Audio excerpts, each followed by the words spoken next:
Labas vakaras. Ai, jau čia, čia visi jau užtilo, mes likom su Aiste dviese. Nu, supratau.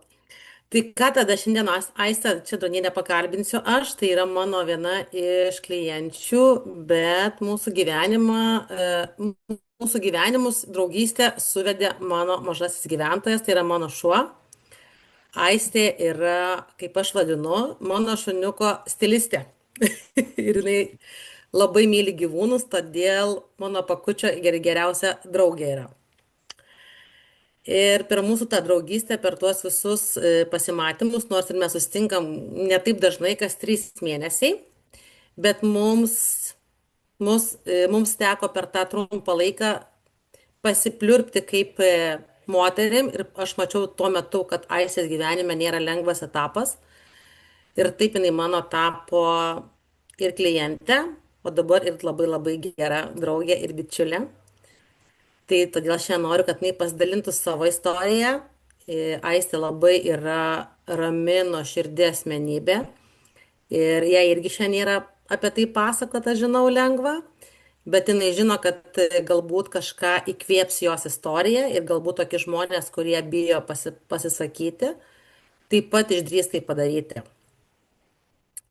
Todėl aš noriu, Aiste, tada, kad tu pradėtum dalinti savo istoriją, tai gal nuo to, kaip atrodė tavo kasdienybė tuo metu, kai tu jautėsi visiškai išsekusi. Labas vakaras visiems. Ačiū labai tau, Ingrida, už pakvietimą.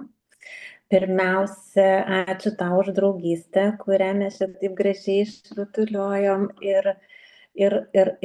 Oi, tu žinai, kaip aš šiandien jaudinuosi ir tai pirmas kartas mano gyvenime pokalbis yra viešai dalintis savo emocinę būseną, jausmais, išgyvenimais, kuriuos išgyvenu viduje, savyje.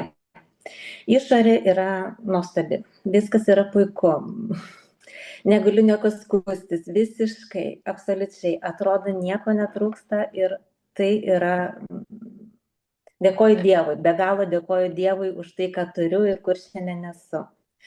Tuo metu, kada mūsų pokalbis išsivystė ir akis, kaip sakau, žvilgsniai susitiko, mano kasdienybė buvo įprasta, tokia kaip ir visų moterų, kaip ir visų šeimų, kaip ir visų šioje žemėje gyvenančių darbas, namai,